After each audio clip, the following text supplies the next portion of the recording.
नमस्कार, 4 PM में आपका स्वागत है। मैं हूं आपके साथ सिमरन। आइए शुरू करते हैं दिन भर की बड़ी खबरें, लेकिन उससे पहले एक नजर आज की हेडलाइंस पर। छत्तीसगढ़ में प्रियंका गांधी ने मोदी सरकार पर बोला हमला। मध्य प्रदेश में 70,000 बिजली कर्मी आज से बैठे अनिश्चितकालीन हड़ताल पर। राहुल गांधी को रावण बताने वाली भाजपा को महबूबा मुफ्ती ने जमकर धोया। जातीय जनगणना मामले में बिहार सरकार को सुप्रीम कोर्ट से मिली बड़ी राहत। 5 राज्यों में कभी भी हो सकते हैं विधानसभा चुनाव का ऐलान। राहुल के गलत चित्रण पर घिरी भाजपा, कांग्रेस कर रही है चौतरफा प्रहार। सपा नेता अबू आजमी और उनके करीबियों के घर इनकम टैक्स का छापा। कांग्रेस नेता प्रियंका गांधी वाड्रा छत्तीसगढ़ के दौरे पर हैं। इस दौरान उन्होंने 866 करोड़ रुपए के 518 विकास कार्यों का लोकार्पण और शिलान्यास किया। इसी के अलावा प्रियंका गांधी ने क्या कुछ कहा, देखिए इस रिपोर्ट में। कांग्रेस महासचिव प्रियंका गांधी वाड्रा ने छत्तीसगढ़ के कांकेर में बड़ी जनसभा को संबोधित किया। जिले के गोविंदपुर स्थित खेल मैदान में उन्होंने सरकारी कार्यक्रम में हिस्सा लिया। नगरीय निकाय एवं पंचायती राज महासम्मेलन में लगभग 866 करोड़ रुपए के 518 सार्वजनिक विकास कार्यों का लोकार्पण किया। इस कार्यक्रम में छत्तीसगढ़ के मुख्यमंत्री भूपेश बघेल और आधा दर्जन कैबिनेट मंत्री भी मौजूद रहे। कार्यक्रम में जनता को संबोधित करते हुए उन्होंने कहा कि भरोसे को बनाने में समय लगता है, सरकार के साथ अनुभव से भरोसा बनता है, यह अनुभव निष्ठा से बनता है। छत्तीसगढ़ की कांग्रेस सरकार पर आपका भरोसा इसलिए आया है क्योंकि ये सरकार कांग्रेस की विरासत को आगे बढ़ा रही है। कांग्रेस के जितने भी नेता रहे, सबका यही प्रयास रहा है कि आपकी समस्याओं को गहराई से समझा, इसीलिए आपका भरोसा बना है। उन्होंने कहा कि जब मेरी दादी यहाँ आई थी तो उन्होंने स्वामी आत्मानंद जी से कहा था कि हम यहाँ का विकास कराएंगे। आज उसी को भूपेश बघेल सरकार आगे बढ़ा रही है। उन्होंने कहा कि प्रधानमंत्री मोदी देश की सारी संपत्ति अपने अमीर दोस्त को दे रहे हैं, उनके कर्ज माफ कर दिए जा रहे हैं। जब उनसे कहा गया कि किसानों का कर्ज माफ कर दो तो कहने लगे पैसा नहीं है। उन्होंने अपने लिए हवाई जहाज खरीदे, नया संसद भवन बना लिया है, अपनी आन बान शान के लिए पैसा है, लेकिन आपकी पेंशन नहीं दे सकते हैं, आपके लिए पैसा नहीं है। गौरतलब है कि छत्तीसगढ़ में भी चुनावी माहौल चल रहा है। विधानसभा चुनाव की तारीखों की घोषणा कभी भी हो सकती है। ऐसे में प्रियंका गांधी का छत्तीसगढ़ का दौरा काफी अहम माना जा रहा है। मध्य प्रदेश में 70,000 बिजली कर्मचारियों की हड़ताल ने शिवराज सरकार की मुश्किलें बढ़ा दी हैं और इस हड़ताल से आम लोगों के दैनिक जीवन पर क्या असर पड़ेगा, देखें इस रिपोर्ट में। मध्य प्रदेश के 70 बिजली कर्मियों ने आज से अनिश्चितकालीन हड़ताल का ऐलान कर दिया है। इतना ही नहीं, 52,000 पेंशनर्स भी प्रदर्शन करने वाले हैं। इस हड़ताल की खबर ने शिवराज सरकार की नींद उड़ा दी है। आपको बता दें कि मध्य प्रदेश में विधानसभा चुनाव सर पर है। ऐसे में इन कर्मचारियों का हड़ताल पर बैठना सरकार के लिए चिंताजनक है, क्योंकि इनकी हड़ताल पर बैठने से आम लोगों को काफी परेशानियां झेलनी पड़ेंगी। ना तो बिजली लाइन के फॉल्ट सुधरेंगे और ना ही शिकायतें दूर होंगी। नए कनेक्शन, बिजली बिल वितरण, रीडिंग भी नहीं हो सकेगी। बता दें कि 2 अक्टूबर को बिजली कर्मियों ने गोविंदपुरा में गांधी प्रतिमा के सामने उपवास और भजन कीर्तन भी किए थे। उन्होंने 6 अक्टूबर को अनिश्चितकालीन हड़ताल पर जाने का ऐलान किया था।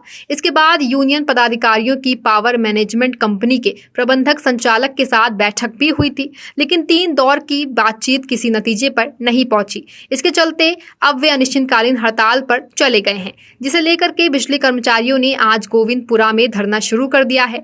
बता दें कि हड़ताल के संबंध में प्रदेश के सभी कलेक्टरों को नोटिस दिया है। हड़ताल संगठनों ने SOP भी जारी कर दी है। 8 सूत्रीय मांगों को लेकर के ये हड़ताल शुरू की जा रही है। हालांकि हड़ताल रोकने के लिए 3 महीने तक एस्मा लागू कर दिया गया है।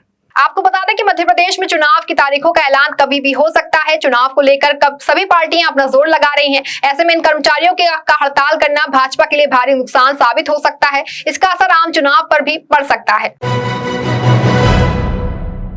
महबूबा मुफ्ती ने आज भाजपा पर तीखा हमला बोलते हुए कहा कि भाजपा ने देश के हर घर में गोडसे पैदा कर दिया है। और क्या कुछ कहा महबूबा मुफ्ती ने, देखिए इस रिपोर्ट में। जम्मू कश्मीर की पूर्व CM और PDP चीफ महबूबा मुफ्ती ने केंद्र की मोदी सरकार पर जमकर निशाना साधते हुए कहा कि बीजेपी ने देश भर में गोडसे पैदा कर दिए हैं, जबकि हम बीते 70 सालों में एक गांधी भी पैदा नहीं कर पाए हैं। आज देश में किसी की भी लिंचिंग कर दी जा रही है। पूरे देश में नफरत का माहौल है।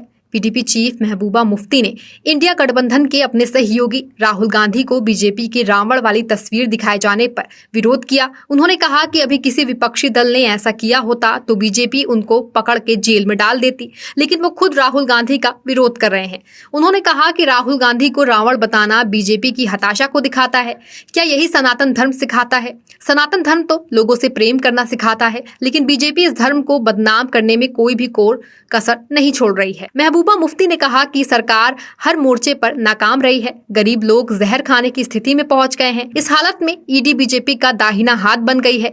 ये सरकार विपक्ष का सामना करने में विफल रही है। सरकार इंडिया गठबंधन से डरती है और ईडी का इस्तेमाल कर रही है। गौरतलब है कि चुनावी माहौल में इस तरीके से फोटो पोस्ट करना और बयानबाजी करने से होने वाले चुनाव पर भी असर पड़ेगा। जिस तरह से आज महबूबा मुफ्ती ने भाजपा पर हमला बोला है, ऐसे में विपक्ष की एकजुटता को दिखाता है। बिहार में जाति जनगणना आंकड़े के बाद मामला कोर्ट में चला गया था, जिसे लेकर के आज सुप्रीम कोर्ट बड़ी राहत देते हुए अपना फैसला सुनाया। क्या कहा उन्होंने, देखिए इस रिपोर्ट में। बिहार सरकार की तरफ से जातिगत सर्वे के आंकड़े जारी करने के बाद से ही इस पर जमकर राजनीति हो रही है। यहाँ तक कि मामला सुप्रीम कोर्ट तक चला गया था, जिसे लेकर के सुप्रीम कोर्ट ने अपना फैसला सुनाते हुए जातिगत सर्वे पर यथास्थिति का आदेश देने से मना कर दिया और अगली सुनवाई जनवरी में करने को कहा।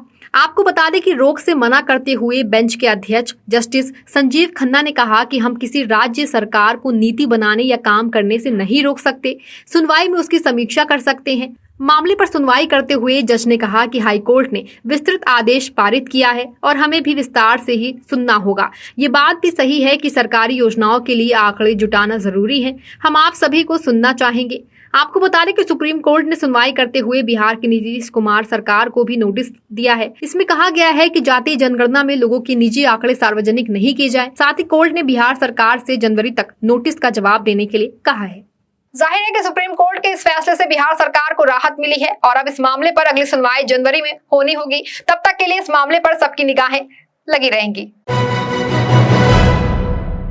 मध्य प्रदेश, राजस्थान समेत 5 राज्यों में चुनाव की तारीखों का ऐलान हो चुका है। चुनाव आयोग की मीटिंग आज पूरी हो गई है। विस्तार से जानें इस रिपोर्ट में। 5 चुनावी राज्यों के लिए शुक्रवार काफी अहम है। दरअसल चुनाव आयोग की टीम एक दिन पहले यानी गुरुवार 5 अक्टूबर को चुनाव से पहले की समीक्षा के लिए तेलंगाना पहुंची थी। यहां से निकलने के बाद टीम सीधे राष्ट्रीय राजधानी दिल्ली पहुंची है। दिल्ली में 6 अक्टूबर को सभी राज्यों में चुनाव की तैयारियों को लेकर समीक्षा की जा रही है।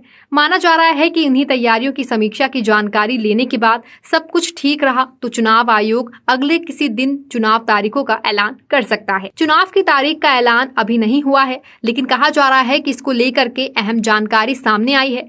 कहा जा रहा है कि नवंबर के दूसरे हफ्ते और सितंबर के पहले हफ्ते के बीच 5 राज्यों में चुनाव कराए जा सकते हैं। जिन राज्यों में विधानसभा चुनाव होने हैं वे राज्य हैं राजस्थान, मध्य प्रदेश, छत्तीसगढ़, तेलंगाना, मिजोरम। एक रिपोर्ट के मुताबिक राजस्थान, मध्य प्रदेश, मिजोरम और तेलंगाना में एक चरण में चुनाव हो सकते हैं। पिछली बार भी इन राज्यों में एक ही चरण में मतदान हुआ था। वहीं छत्तीसगढ़ में 2 चरणों में चुनाव कराए जाने की संभावना है।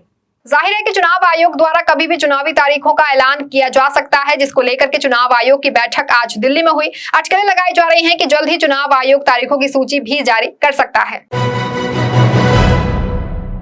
राज्य में चुनावी माहौल चल रहा है, जिसे लेकर के तैयारियां तेज हो गई हैं। ऐसे में भाजपा और कांग्रेस के बीच पोस्टर वार छिड़ गया है, जिसे लेकर के कांग्रेस सक्रिय होकर जवाब दे रहा है। जाने क्या है इस रिपोर्ट में पूरा मामला। विधानसभा व लोकसभा चुनाव से पहले देश की दोनों प्रमुख पार्टियों के बीच वार पलटवार जारी है। अब भाजपा कांग्रेस के बीच सोशल मीडिया पर जारी पोस्टर वार दिन प्रतिदिन तेज होता जा रहा है, जिसे लेकर सियासत गर्मा गई है।